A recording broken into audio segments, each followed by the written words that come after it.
Thank you very much. Thank you. Thank you very much, everybody. It's a great honor. Nice place. Very nice place. Mr. President, Mr. Prime Minister, Mr. Speaker, esteemed members of the Knesset and cherished citizens of Israel, we gather on a day of profound joy, of soaring hope, of renewed faith, and above all, a day to give our deepest thanks to the Almighty God of Abraham, Isaac, and Jacob.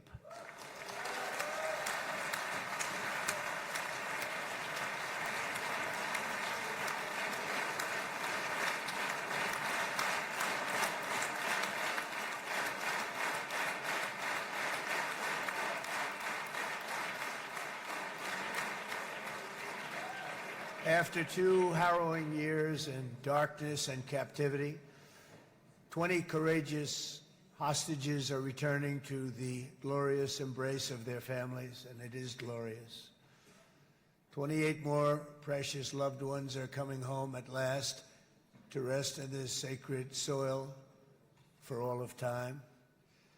And after so many years of unceasing war and endless danger, today the skies are calm, the guns are silent, the sirens are still, and the sun rises on a holy land that is finally at peace, a land and a region that will live, God willing, in peace for all eternity.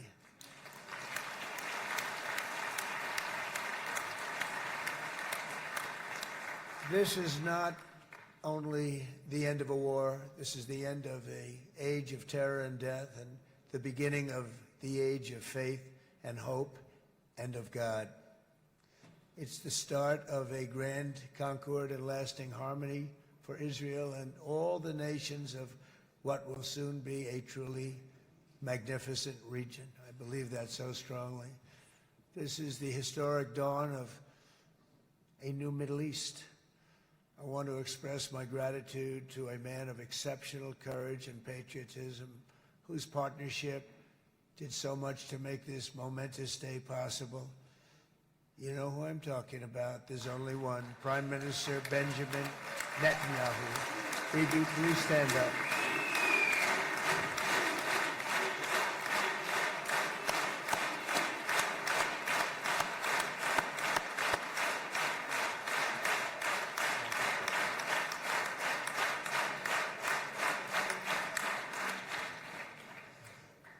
And he is not easy, I want to tell you.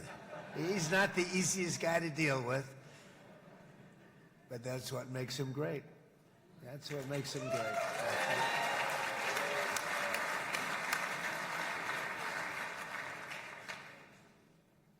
Thank you very much, baby. Great job.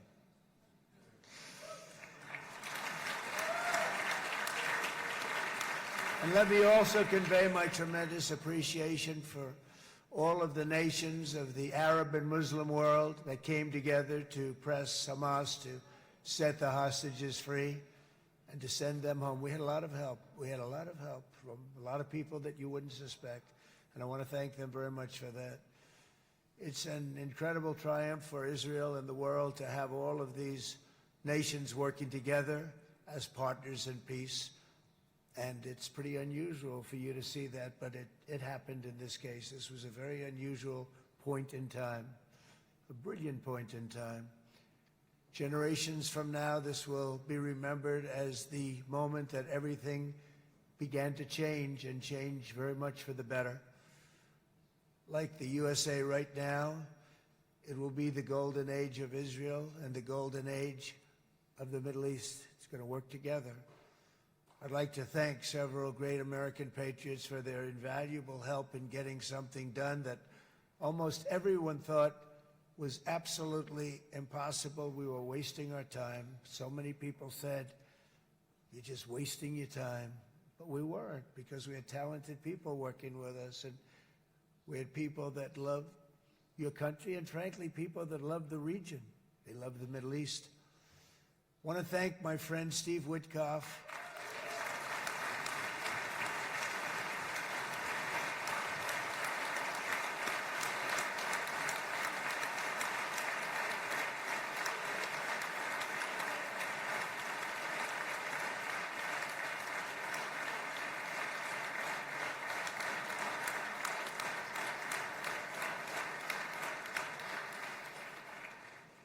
You know, Steve was chosen by me. He never did this before, but I knew him as a few things. He was a great businessman, but I know a lot of great businessmen, to be honest with you. He had tremendous negotiating skills, but I know a lot of people that negotiate pretty well, although it is an art.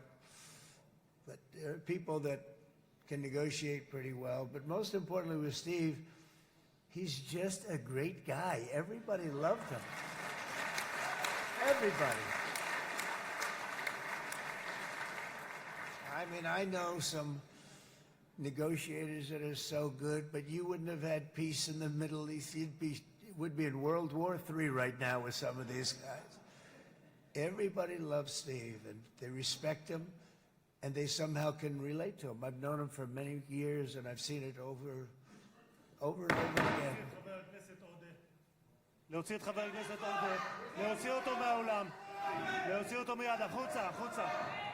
Please expel this Knesset member. Please expel this Knesset member.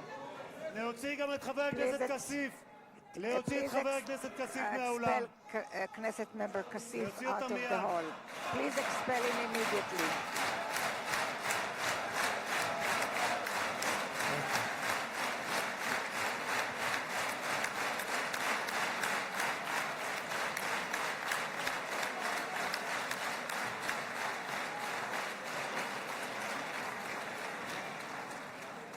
Sorry for that, Mr. President.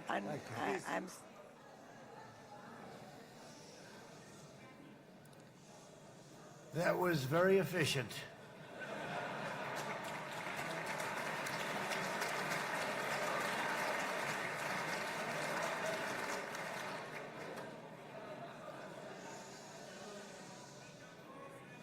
So back to Steve. He's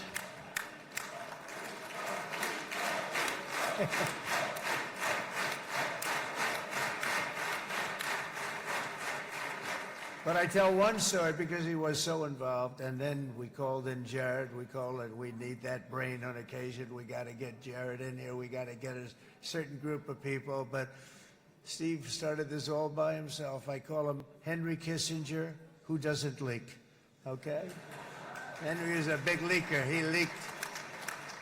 Steve doesn't leak. Steve just wants to get the job done. He wants to do what's right. But I'll give you just a quick story because, as you know, he's working on the war with Russia and Ukraine, a war that would have never happened if I were president. A shame. 7,000 young soldiers a week are being killed. More than that this last week. It's a shame that it never happened. But it did happen, and we won the race, and I took over this horrible war that's been raging, and I thought it would be easily settled. I thought it was a hell of a lot easier than doing what we just did very successfully with Israel and a lot of other people.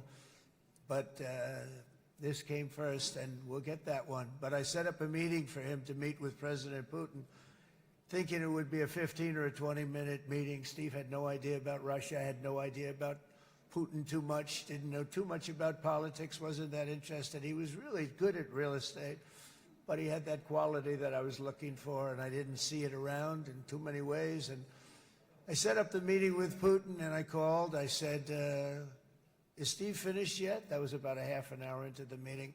No, sir, he's not. He's still inside. This is in Moscow. I said, well, how's he doing? I don't know, sir. He's still inside. I called up an hour later.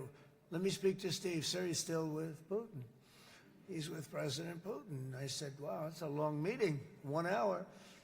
I called up an hour later, he was still with Putin. 3 hours later, he was still with Putin. 4 hours later, he started to get the word that he was going to be coming out soon. And in 5 hours, he came out. I said, what the hell were you talking about for 5 hours?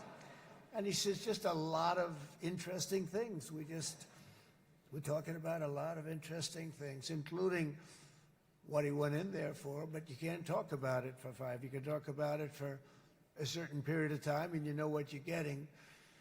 But that's a talent. That's a talent, where you can do that. Most people I'd send in, number one, they wouldn't be accepted. Number two, if they were, the meeting would last 5 minutes, and that's what happens with Steve. Everybody loves him. They love him on this side. They love him on the other side. and he really is. He's a great negotiator because he's a great guy. So thank you very much, Steve, very much.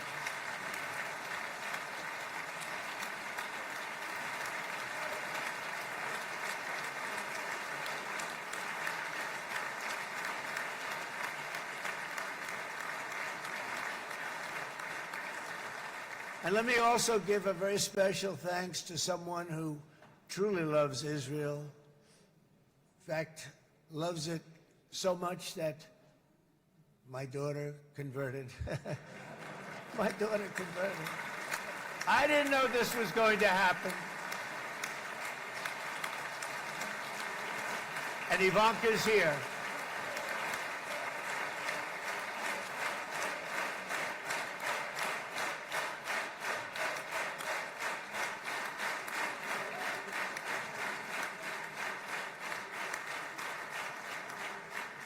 And Bibi, you do know this was not in the cards for me. You understand that.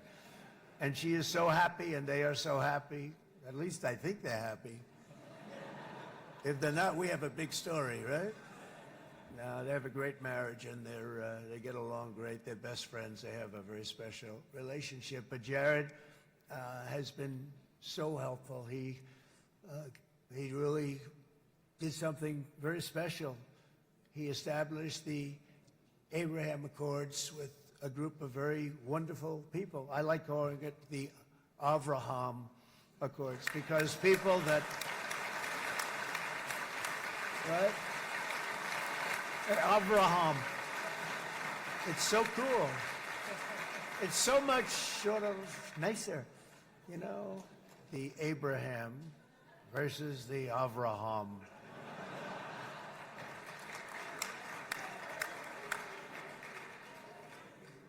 I just don't want to sound too sanctimonious when I do it, so, you know, I sort of split it up. This way we keep everybody happy. But we have some very great talent, and they have no excuses for anything that's taken place because we had some unbelievably good people working on this. And then you're going to add a man named Marco Rubio, who is also here. That's right.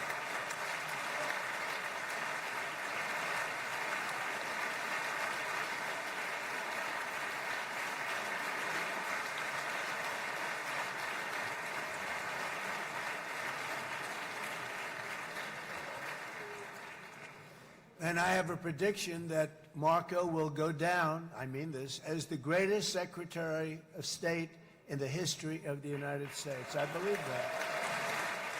I believe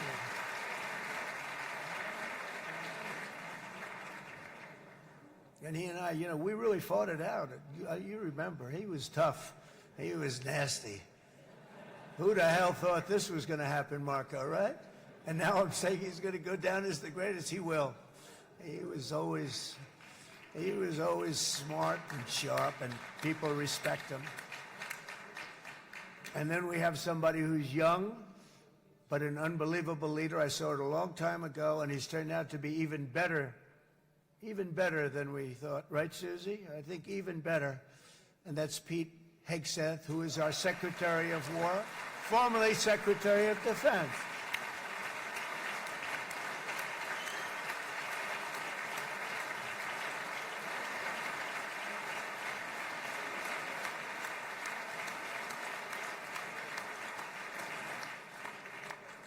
And as you know, we decisively won World War I.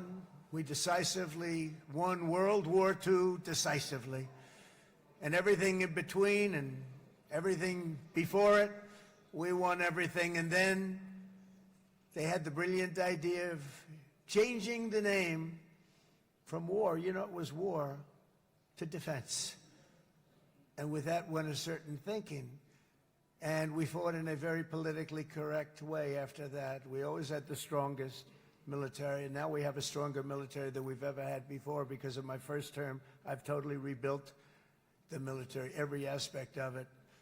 But we have, if you think, we settled 8 wars in 8 months. I'm now including this one, by the way, if that's okay. They may say, well, that was quick. Because yesterday I was saying 7, but now I can say 8. The hostages are back. The hostages are back.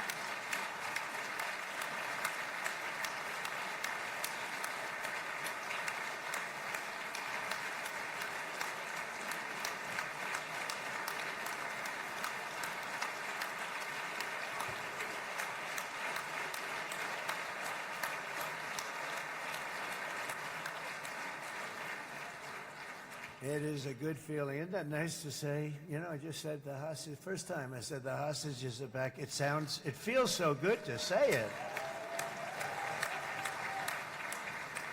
But when you settle 8 wars in 8 months, that means you don't like war.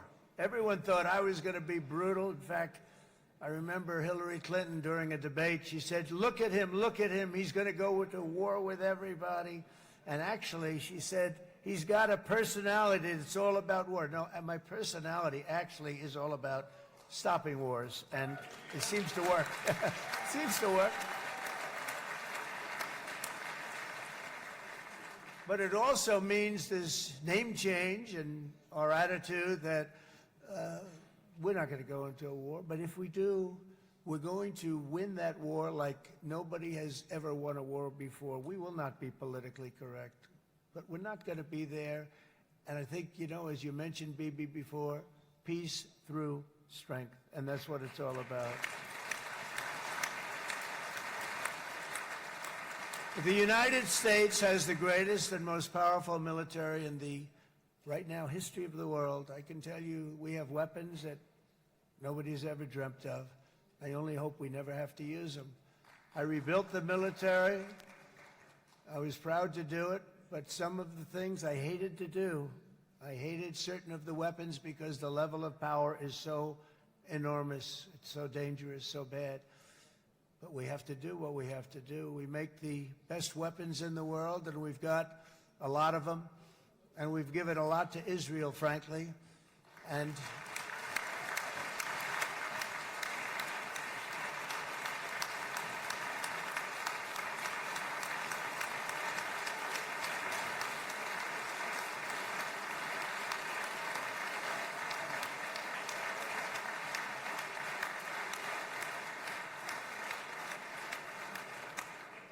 I mean, Bibi would call me so many times, can you get me this weapon, that weapon, that weapon? Some of them I never heard of, Bibi, and I made them. But we'd get them here, wouldn't we? Huh? And they are the best. They are the best. But you used them well. It also takes people that know how to use them. And you obviously used them very well. But so many that Israel became strong and powerful, which ultimately led to peace. That's what led to peace. So as we celebrate today, let us remember how this nightmare of depravity and death all began. 2 years ago, on the eve of the Simchat Torah holiday, thousands of innocent Israeli civilians were attacked by terrorists, and one of the most evil and heinous desecrations of innocent life the world has ever seen, the worst slaughter of Jews since the Holocaust. The cruelty of October 7th struck to the core of humanity itself. Nobody could believe what they were witnessing. The United States of America grieved alongside you, and we mourned for our own citizens who were so viciously taken that day. And to all the families whose lives were forever changed by the atrocities of that day, and all of the people of Israel, please know that America joins you in those two everlasting vows: never forget and never again.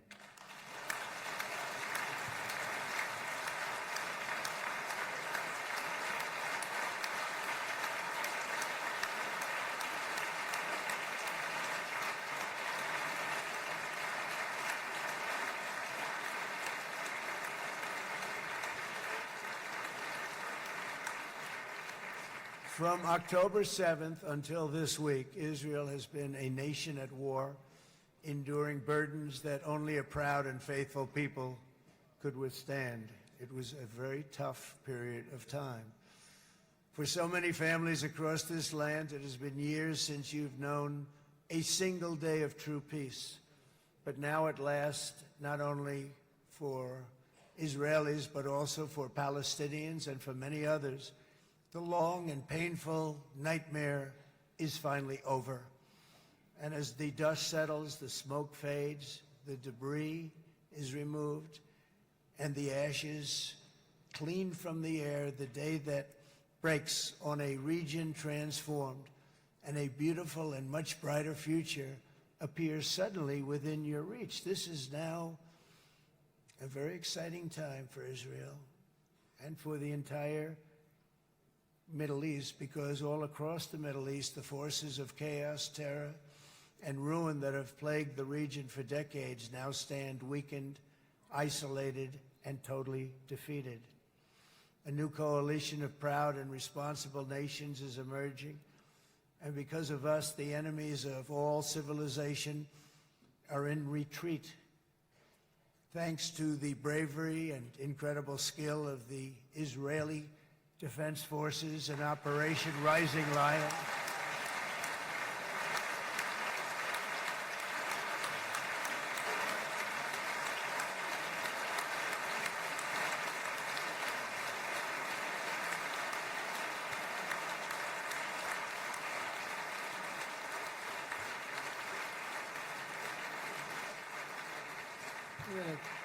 that's central casting. Let's put him in a movie. Look at him. Great job. And my people loved working with you. Loved it. They worked so well together. But many of Iran's top terrorists, including nuclear scientists and commanders, have been extinguished from this earth. And with Operation Midnight Hammer, boy, that's a great name for that, what we did. Last June, the United States military flew 7 of those beautiful B-2 bombers. They look so beautiful all of a sudden. They were always, I thought they were pretty planes. I had no idea they could do what they did. In fact, we just ordered 28 more of them. A little updated version. We ordered a whole pile of them. And almost 100 other planes went with them, including fighter jets. And we had 52 tankers, big, beautiful, brand new tankers that were loading them up 4 or 5 times. They've traveled 37 hours back and forth. Think of that. But we had tankers all over the sky for all the other planes. We had the F-22s, the F-35s, F-16s. We had a hell of a lot of planes.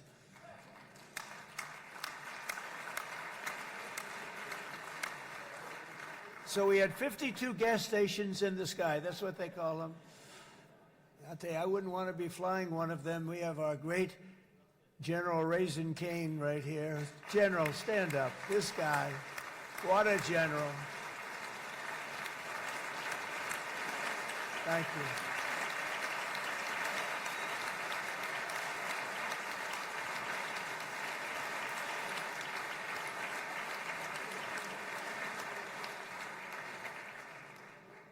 I asked General Cain, I said, you know, we're having problems with ISIS, and I was in Washington, and I asked, how long would it take to defeat ISIS? And my Washington generals told me, 3, 4, maybe 5 years, sir. I said, I don't get it. We got the best equipment in the world. Why?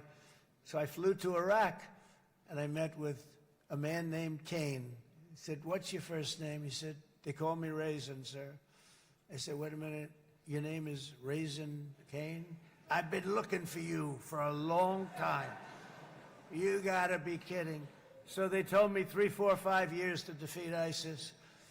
And I sit down with him and I say, why is it? I flew there in the dark of night. I landed, I'll never forget it. It's quite a trip. I'm glad I made it because I met him.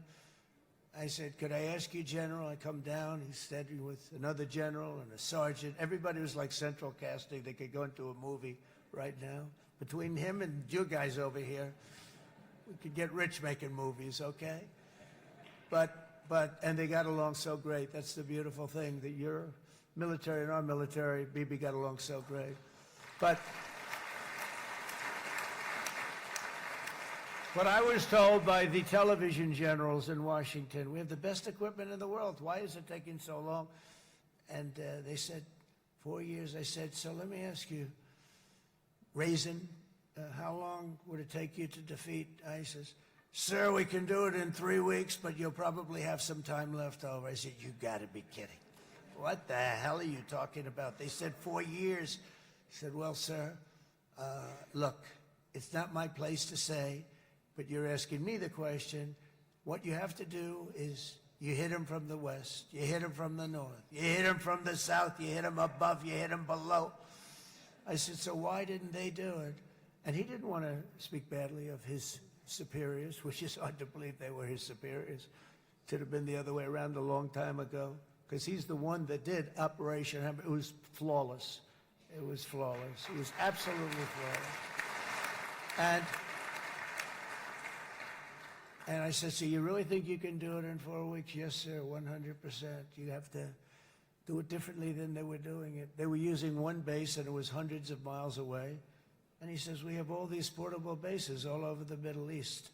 And they didn't want to use them because they didn't want to offend the country where the portable, they wouldn't have even known what the hell the planes were going up, right?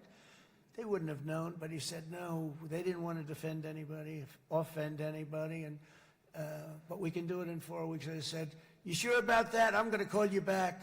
I'll call you back on Monday. I'm going back to Washington. But you think 4 weeks? Yes, sir, I think we can do it in 4 weeks. We'll have time left over.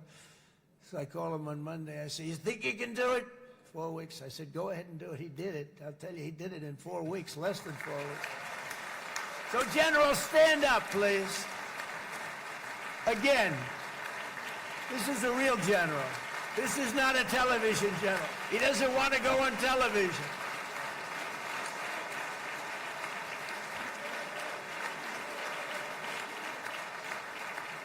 He doesn't want to go on television. I said the other guys love being on television. So we dropped 14 bombs on Iran's key nuclear facilities, totally, as I said originally, obliterating them. And that's been confirmed, and everybody understands it. Together we stopped the #1 state sponsor of terror from obtaining the world's most dangerous weapons. And if you think about it, if we didn't do that, and assuming we made the same deal that we have today, there'd be a dark cloud over this deal. And #1, it wouldn't happen because the other Arab and Muslim nations really wouldn't feel comfortable making the deal that we have now, right? If Iran had that nuclear weapon that they were about 2 months away from having. They would have had it in 2 months or maybe less than that. They were right at, this was our last shot.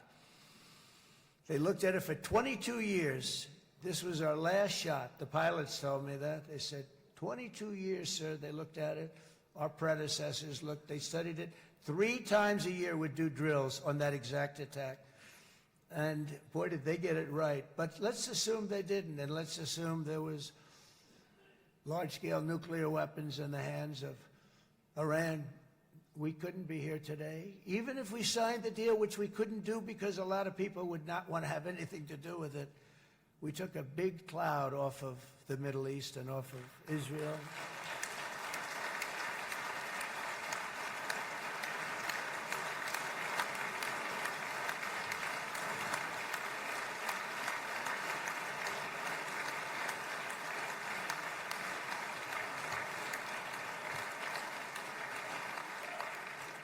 And it was my honor to help.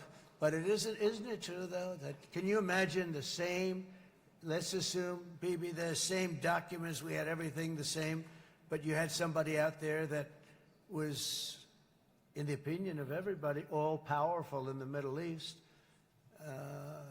They took a big hit, didn't they? Didn't they take a big hit? Boy, oh boy.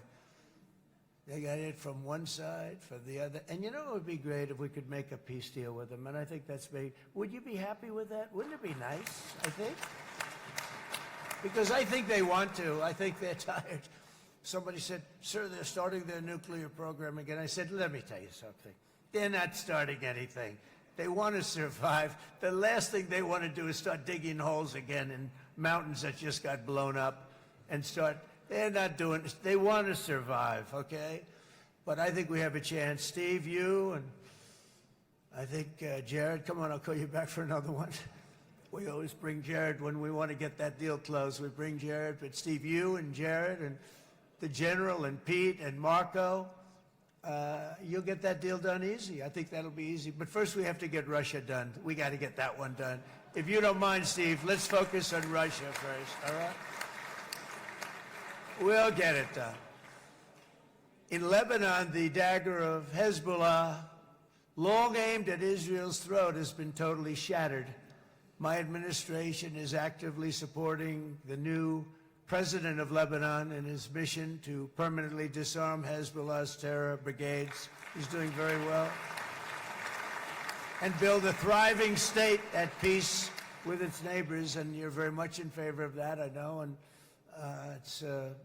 good things are happening there, really good things. And with this week's ceasefire, we've achieved the most challenging breakthrough of them all. The most challenging breakthrough maybe ever. I mean, I've never seen anything like it. I've been involved in a lot of success. I have never seen anything like what's going on today all over the world. People are dancing in the streets, not just in Israel. They're dancing in the streets of countries that would have never danced in the street about what's happening today. They're dancing in those streets.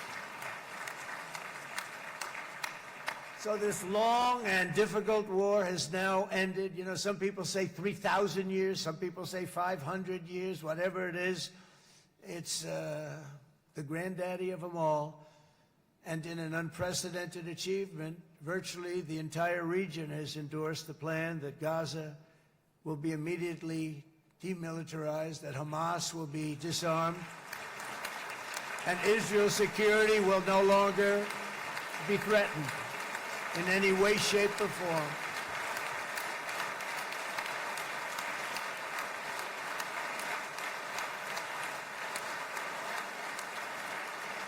So Israel, with our help, has won all that they can by force of arms. You've won. I mean, you've won. Now it's time to translate these victories against terrorists on the battlefield into the ultimate prize of peace and prosperity for the entire Middle East. It's about time you were able to enjoy the fruits of your labor. Mr. Opposition Leader. I said he's a very nice opposition leader. I think, no, he's a nice man. Bibi, he's a nice man. Good. He knows what he's doing, right? No, a very nice guy. Well, see, now you can be a little bit nicer, Bibi, because you're not at war anymore, Bibi.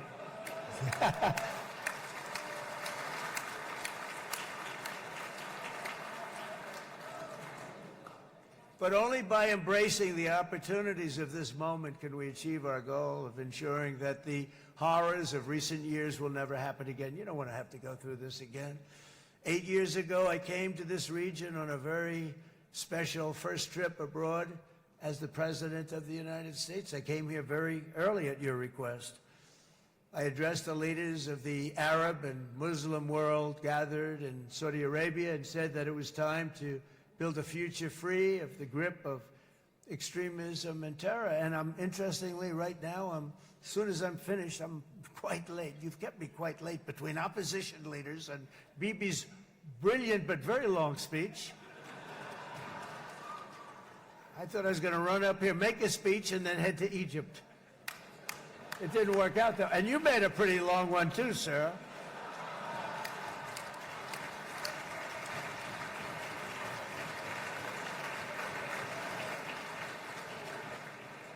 But I liked what you all said. It could be worse. Supposing on top of it, I didn't like what you said. That would be no good, Ron, would it?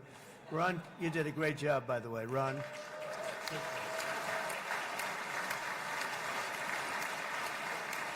Yeah.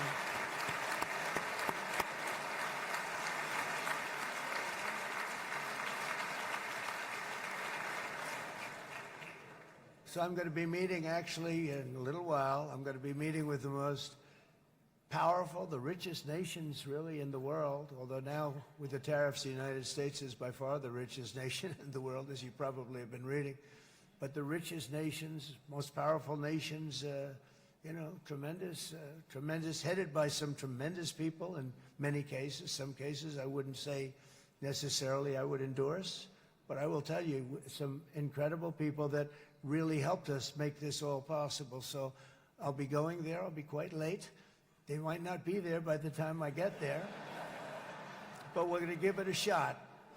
But the journey we started back then led to the crushing defeat of the ISIS caliphate, to the monumental Abraham Accords, and ultimately to the historic ceasefire this week, in which many of those same nations really played a very pivotal role, I have to tell you. Steve will tell you that. Jared will tell you that.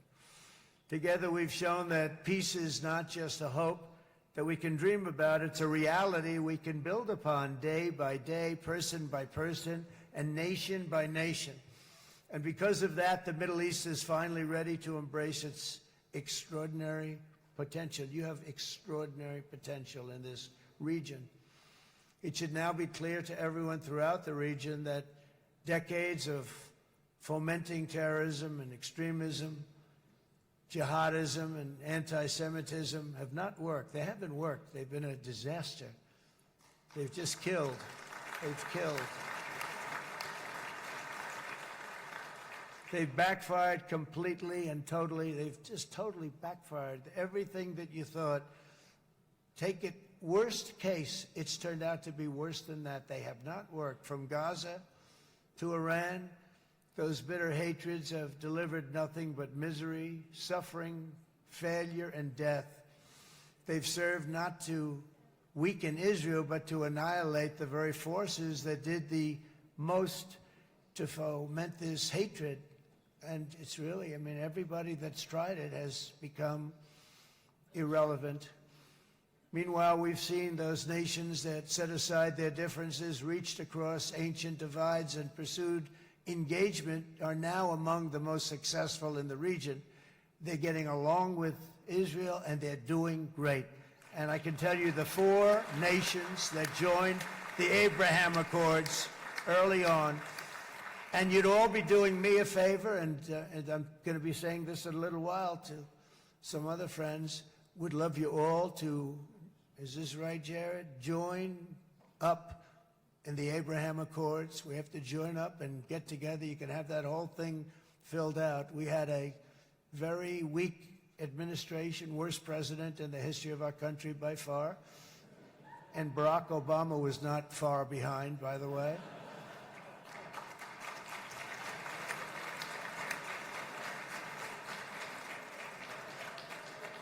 And they did nothing with this incredible document, the Abraham Accords, but now you can fill them up. Now you have peace, you have people that really like Israel. I'll tell you what, and they like Israel a lot more today than they did even 5 weeks ago. You've made a lot of, you've come back.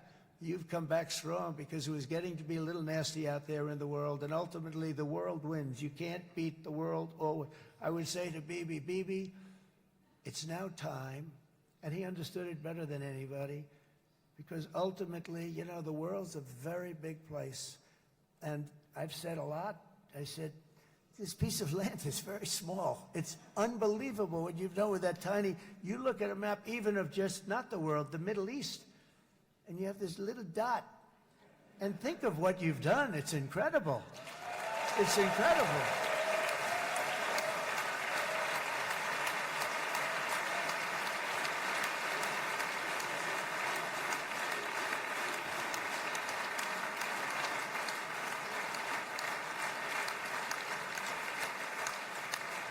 But the world is loving Israel again. And I said to Bibi, you know, the world is big and it's strong. And Ron, ultimately, the world wins. And we don't have to worry about that now. But there was getting to be a period of time over the last few months, you know, the world wanted peace and Israel wanted peace. Everybody did. Everybody did. And what a victory it's been, right? What a victory it's been. If you would have gone on for 3, 4 more years, keep fighting, it was getting bad. It was getting heated. The timing of this is brilliant. And I said, Bibi, you're going to be remembered for this far more than if you kept this thing going, kill. it would be it would not be the same. And I just want to congratulate you for having the courage to say, that's it, we've won, and now let's enjoy our lives and let's rebuild Israel and make it stronger and bigger and better than it's ever been before. You're going to do that. Took a lot of guts. And the choice for Palestinians could not be more clear. This is their chance to turn forever from the path of terror and violence. It's been extreme, to exile the wicked forces of hate that are in their midst. And I think that's going to happen. I've met some people over the last couple of months that want to see it happen very much. And after tremendous pain and death and hardship, now is the time to concentrate on building their people up instead of trying to tear Israel down. We don't want that to happen again. And the total focus of Gazans must be on restoring the fundamentals of stability, safety, dignity, and economic development so they can finally have the better life that their children really do deserve after all these decades of horror. I intend to be a partner in this effort in the sense that we're going to help and we're going to do something that became unbelievably popular. Everybody wants to be on it. It's called the Board of Peace, okay? How about that? Is that a beautiful name? Like a board of peace.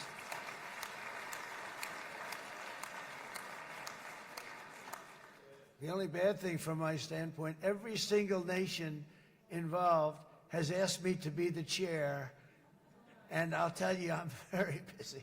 I didn't count on that, but you know what? If we do it, we'll do it right. And we have unbelievable power and wealth, because you're going to need wealth. You're going to need wealth to rebuild things, and they have wealth like few people have wealth. I want to thank the Arab and Muslim nations for their commitment that they've made to support a safe rebuilding of Gaza and beyond. I have many Arab countries, very wealthy countries, that came up and said, we'll put up tremendous amounts of money to get rebuild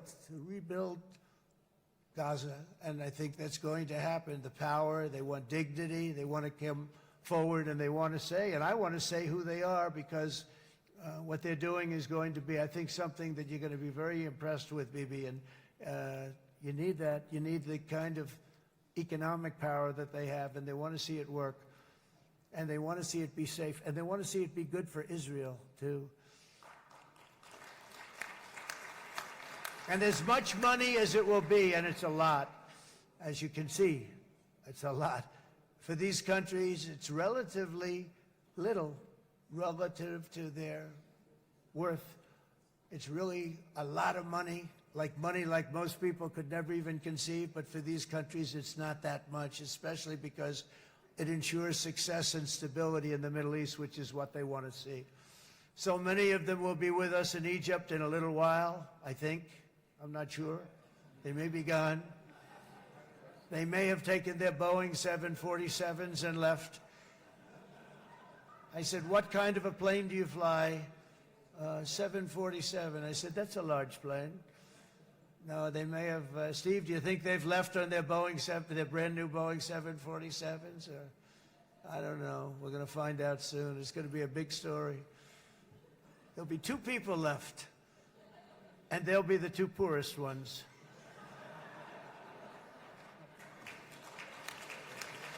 But it will be the wealthiest and most powerful group of nations. So the group that we have assembled, that's waiting for us, is the wealthiest and most powerful group ever assembled at one time. There has never been a group like this. And they're only looking for good. They want good. They're going to do good.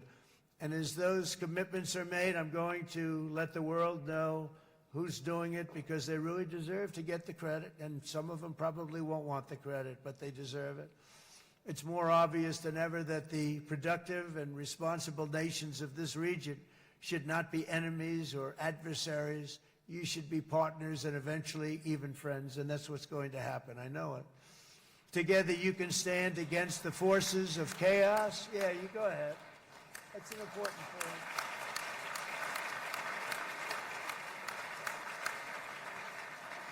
Because you can stand against the forces of chaos that threaten all of your interests, and it's always a big threat, and unleash incredible prosperity and opportunity for all the people of these lands, and that's what's going to happen. You're going to unleash numbers and success, the likes of which Israel has never been able to think of, because you're so firm, and you should be, and you've done the right thing in defending yourself. You're not going to have to worry so much about it. You've won, and now you can build, and you can do things that you never even thought possible. When you put that genius into doing something else, it's going to be something it's going to be a miracle. The miracle in the desert, it's going to be amazing. And it already is in a true sense. But it'll be wonderful when you can spend time thinking about other than war and defense and offense also. To that end, it's my firm hope and dream, frankly, that together the Abraham Accords will turn out to be everything that we thought they would. Those four countries were very, very brave in doing it. They did it at a very early point, and every single one of them benefits unbelievably financially. And if you noticed, even in this bad period that we just went through, they all remained a member of the Abraham Accords. They've done unbelievably well. And you know who you are, and I want to thank you. And they've stayed because of loyalty, but they've also stayed because it was really good business. They've made a lot of money being members, and you're going to all, I hope that every one of the countries that we're seeking, Jared, I hope they join quickly. No games, no nothing. Just join, get it. It's going to be a great peacemaker. It's really going to bring it together beyond anybody's wildest dream. So instead of building fortresses to keep enemies at bay, the nations of this region should be building infrastructure to weave your commerce closer together, because you've got to compete with the big world out there in commerce now. It's a different kind of competition. Instead of making weapons and missiles, the wealth of this region should flow to schools and medicine, industry, and, frankly, the new hot thing, artificial intelligence. It's a lot of intelligence you're going to have to be throwing off to pay back these sums of money that they're doing. But that's really the hot one. And I might say that the United States, a year ago, was a dead country. I say it to people. I heard it first from the King of Saudi Arabia. I then heard it from UAE. I heard it from Qatar. I heard it from many other countries. A year ago, the United States of America was a dead country. Now it's the hottest country anywhere in the world. It is the hottest. There's no question about it.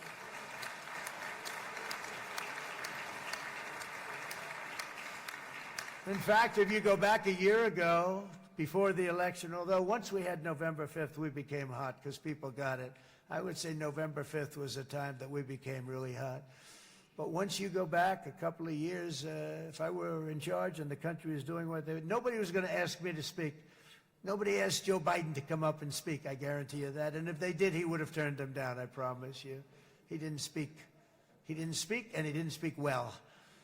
But all of the countries in the Middle East, it could have, what we're doing now, it could have happened a long time ago, but it was strangled and set back almost irretrievably by the administrations of Barack Obama and then Joe Biden. There was a hatred toward Israel.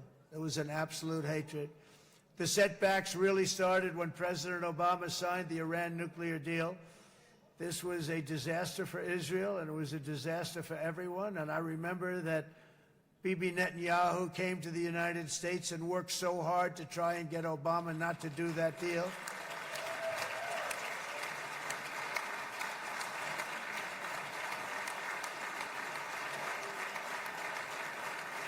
He worked so hard. But it was like talking to a wall. I remember him telling me it was like talking to a wall. They wanted to go with Iran. They chose Iran, frankly, over a lot of other good nations, but specifically Israel. And that was the beginning of a very bad period of time. You had Obama go out, and the Iran nuclear deal turned out to be a disaster. And by the way, I terminated the Iran nuclear deal, and I was very proud to do it.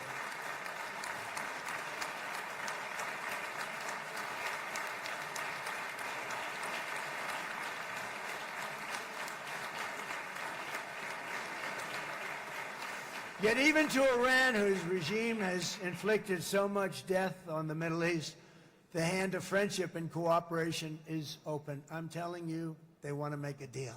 That's all I do in my life. I make deals. I'm good at it. I've always been good at it. And I know when they want. Even if they said, we don't want to make a deal, I can tell you they want to make a deal. All right, they do. They want to make a deal, and we're going to see if we can do something, because this is crazy what's happening, and we're not going to have this anymore. Neither the United States nor Israel bear the people of Iran any hostility. We merely want to live in peace. We don't want any looming threats over our heads, and we don't want to even think in terms of nuclear destruction. It's not going to happen, never will happen. There's nothing that would do more good for this part of the world than for Iran's leaders to renounce terror, stop threatening their neighbors, quit funding their militant proxies, and finally recognize Israel's right to existence. They have to do that. They have to do that. And to Iran, and as you know, this is not said out of weakness. There's no weakness. But I'm going to say this, that we are ready when you are, and it will be the best decision that Iran has ever made. And it's going to happen. It's going to happen. And they're good people. I know a lot of Iranians in the United States. They're good people, smart, hardworking people. They don't want to see what's happened to their country. The story of fierce Israeli resolve and triumph since October 7th should be proof to the entire world that those who seek to destroy this nation are doomed to bitter failure. The state of Israel is strong, and it will live and thrive forever.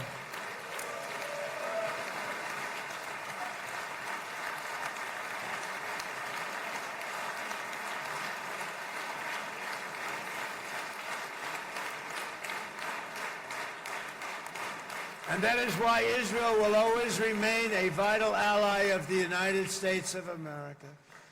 Israelis share our values, field one of the world's most powerful militaries. You really do. You have an amazing, what a job you've done.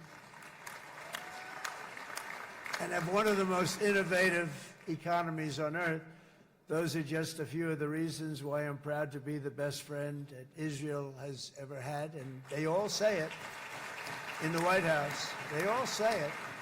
I guess it's true because everybody says it, Bibi. You said it today. Thank you.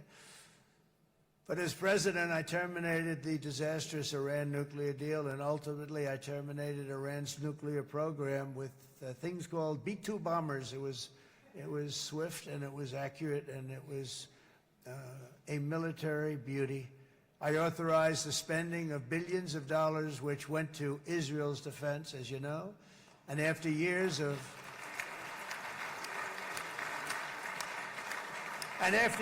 broken promises from many other American presidents, you know that, they kept promising. I never understood it until I got there. There was a lot of pressure put on these presidents. It was put on me too, but I didn't yield to the pressure.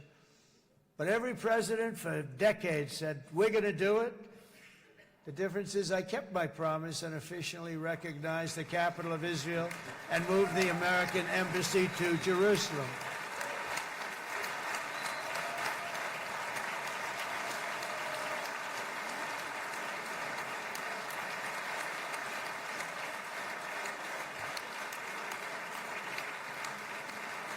Isn't that right, Miriam? Look at Miriam. She's back there. Stand up, Miriam. Stand up.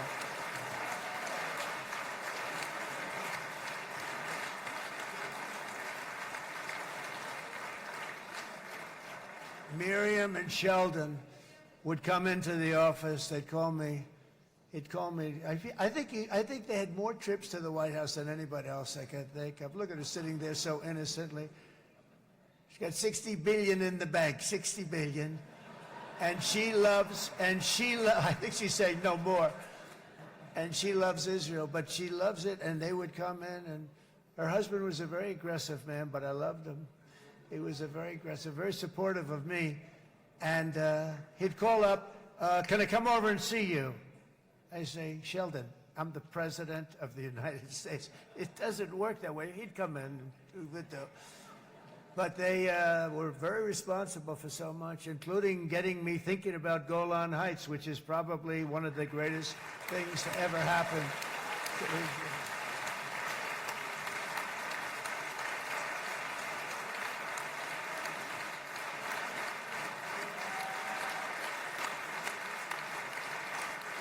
Miriam, stand up, please. She really is. I mean, she loves this country.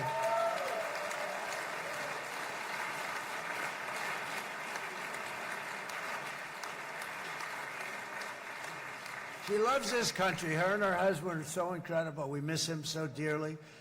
But I actually asked her, I'm going to get her in trouble with this, but I actually asked her once, I said, so Miriam, I know you love Israel. What do you love more, the United States or Israel? She refused to answer. That might mean Israel, I must say. We love you. Thank you, darling, for being here. That's a great honor. Great honor. She's a wonderful woman. She is a great woman. I've always stood for the people of this community, and I always will. I'll always be with you. I'm always going to be with you. I guess maybe something could happen to change my mind. Somebody that's really stupid gets into office and wants to do really bad things, but that's about it. And we don't think we're going to have that happen. I hope we're not going to have that happen. And this man is a good man right here. These two men are good men right here.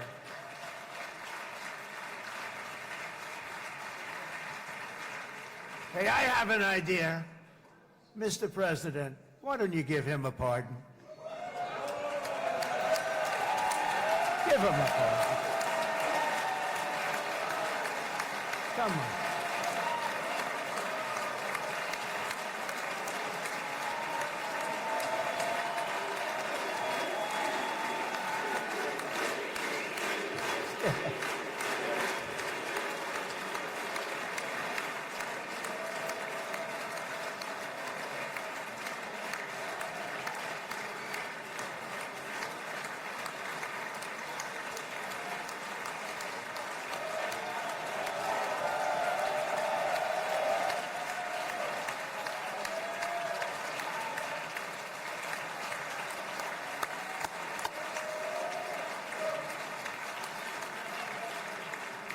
By the way, that was not in the speech, as you probably know.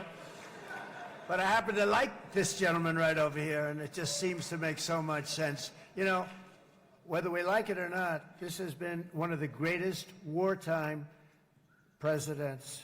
This has been one of the greatest wartime presidents. And cigars and champagne, who the hell cares about that?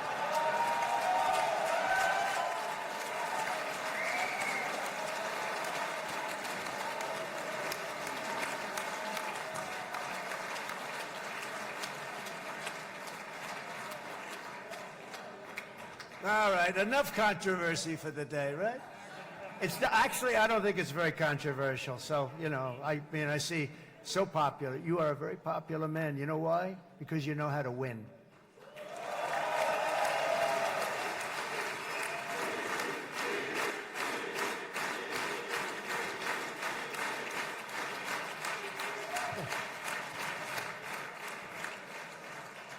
Over the past 2 years, I've met many of the families of the Israelis taken hostage and those that were taken hostage. Unbelievable. I've looked into their eyes. I've seen the worst nightmares of their suffering, but I've also seen something else, the beautiful love of the people, the love of people, frankly, that hold things together, the love that gives you the courage to carry on through thousands of years of persecution and repression and to emerge with the heart of David. It's the heart of David. It's that love that's defeated the enemies of civilization, built this incredible country and this unbelievable economy, and forged one of the great democracies of the world. That is why it's a true honor to stand here today and address this assembly in your ancient and eternal now capital, Jerusalem. I'm proud to have helped in that regard.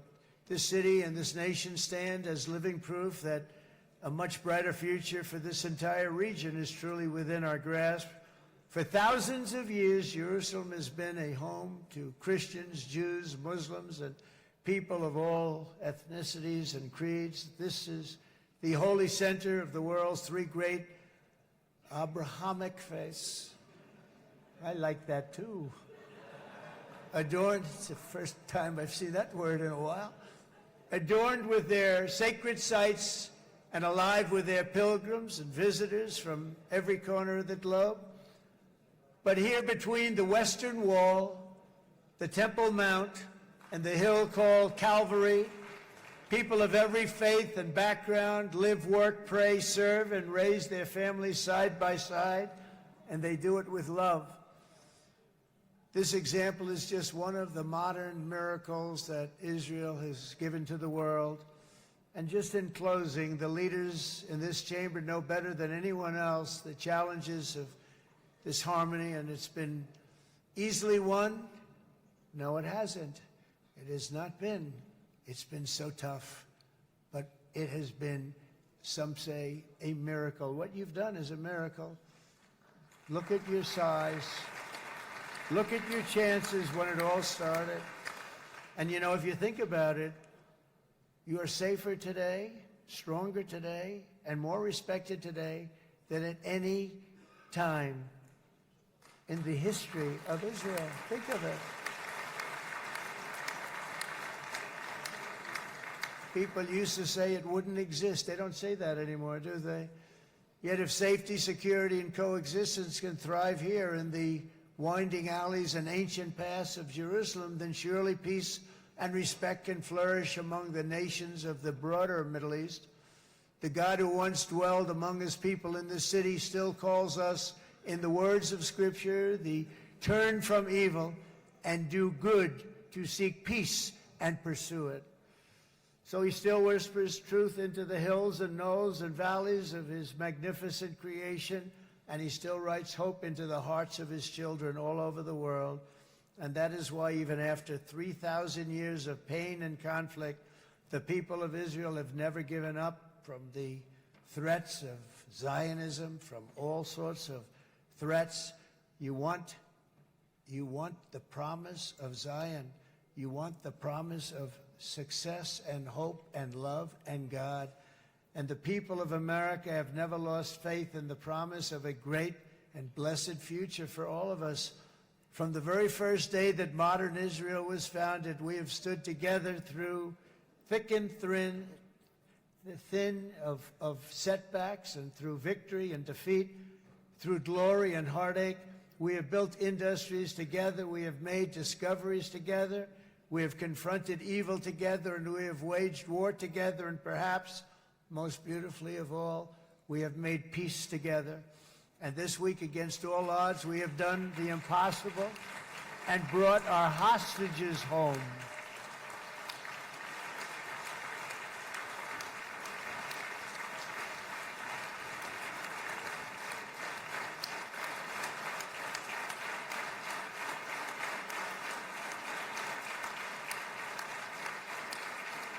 So now we're going to forge a future that is worthy of our heritage. We're going to build a legacy that all the people of this region can be proud of.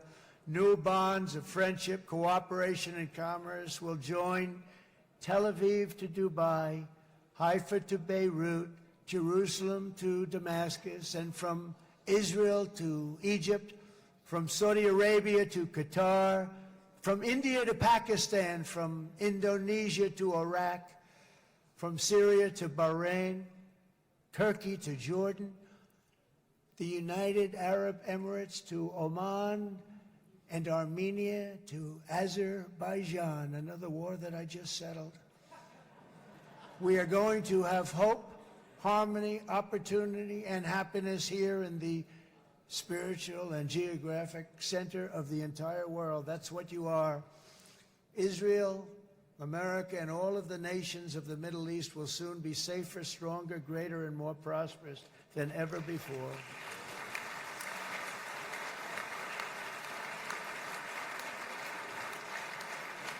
And I want to thank you all once again for this exceptional honor. This has been truly an honor. It's seldom that a president is invited to do this. And I love Israel. I'm with you all the way. You will be bigger, better, stronger, and more loving than ever before. Thank you very much. God bless you. God bless the United States of America, and God bless the Middle East. Thank you, everybody. Good luck.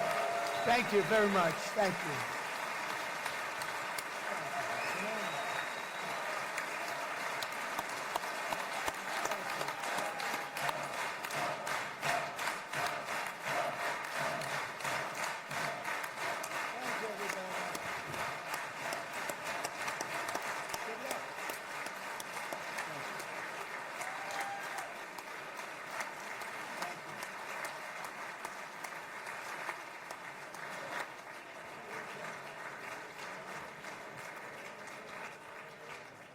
אני מודה לנשיא ארצות הברית של אמריקה על דבריו. I'm thanking חברות וחברי הכנסת, תם סדר היום.